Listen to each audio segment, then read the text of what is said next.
You know, it's kind of funny. For a crew that's not really into Ninjago, at all, We wouldn't know a Lloyd from a Kai. we've been drawn to a fair amount of LEGO Ninjago sets over the years. Like the Ninjago City modular building and the massive Ninjago City gardens. They've released some cool-looking buildings for sure. And last year, one particular set really struck a chord with me, and that set was the Dragon Stone Shrine. Oh, that is one beautiful set for sure. Although, it could be better.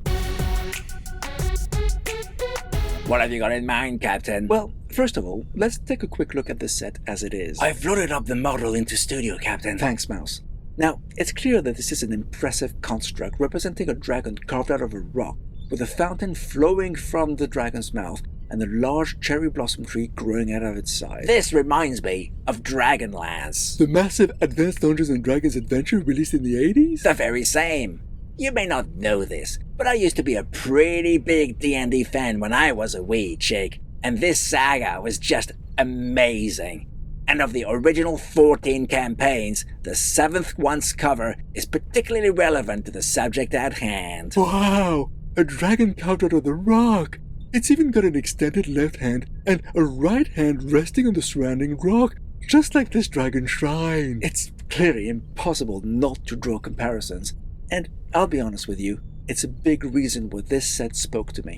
You and me both. But beautiful though this set is, it feels incomplete. In fact, LEGO were fully aware of that, and when they sent it to reviewers to help them promote it, they included a detailed base specifically designed to extend the model beautifully. Oh, wow, that really completes the model perfectly. And when you know of its existence, the model feels lacking without it. I wonder why they didn't include the base with the shrine. Mostly because it would have cost too much, Gigi.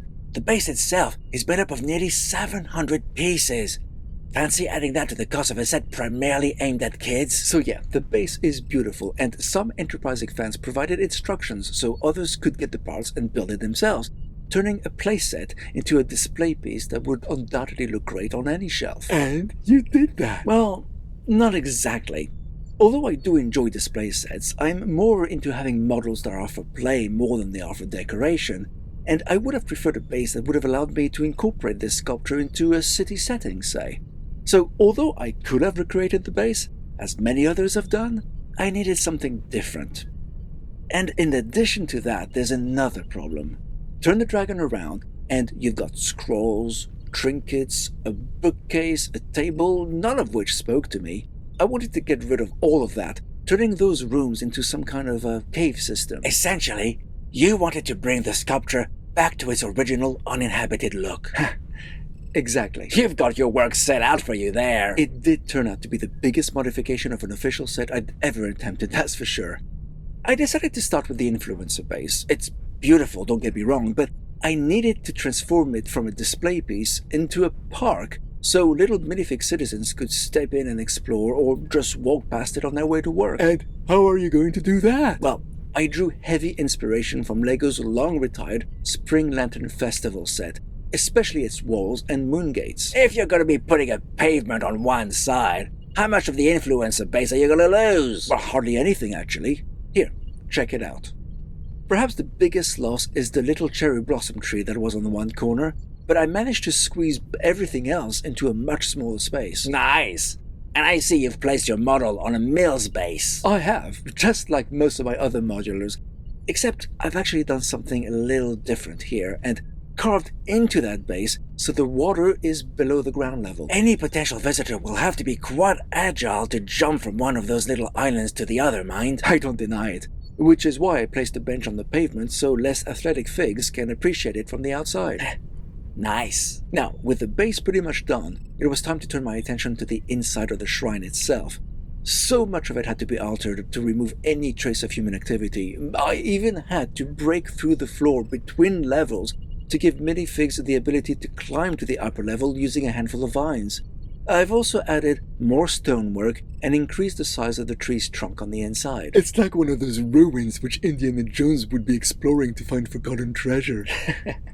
What an amazing coincidence, eh? Yeah, well, working in studio is good at all, as you can make whatever you want in the digital world. Doesn't mean it will actually work in real life. You're absolutely right, McCluck.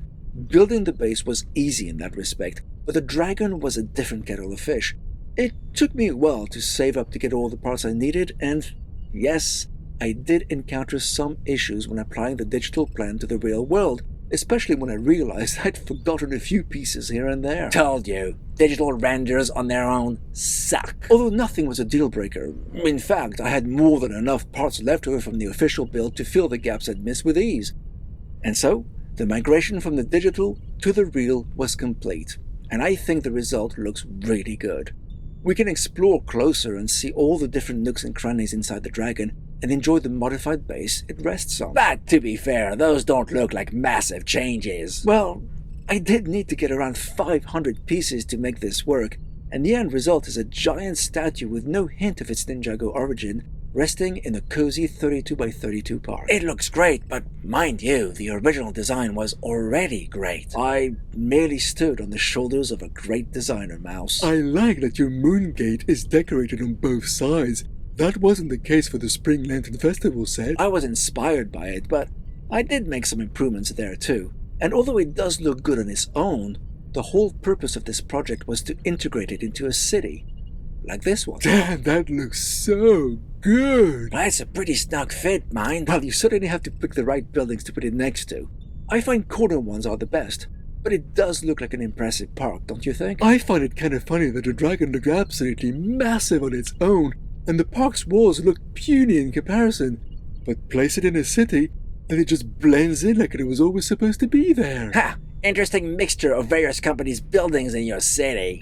Wouldn't have it any other way, McCluck. Good idea to place it next to the Palace Cinema, as its oriental style matches the park really well. So there you have it. A shrine which on its own looks incomplete, but looked too much like a display piece with a special base for my liking, both of which have been altered so they fit within a city setting.